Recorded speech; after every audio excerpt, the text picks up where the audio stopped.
I'm hoping that I can use this outdoors. It's super light. Maybe with the battery it's a little bit heavier and will be okay in the wind.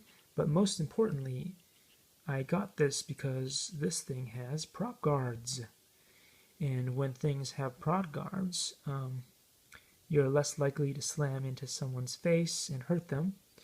So maybe this will work well indoors but also outdoors. And it looks like it's easy to remove motors if you do accidentally break them, but it's nice that they have brushless motors, same as the other cool quad that I like so much. The motors on the Happy model are much bigger, as you can see there.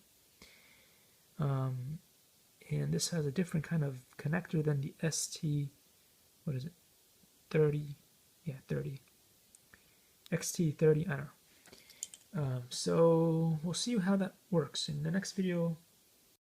Likey.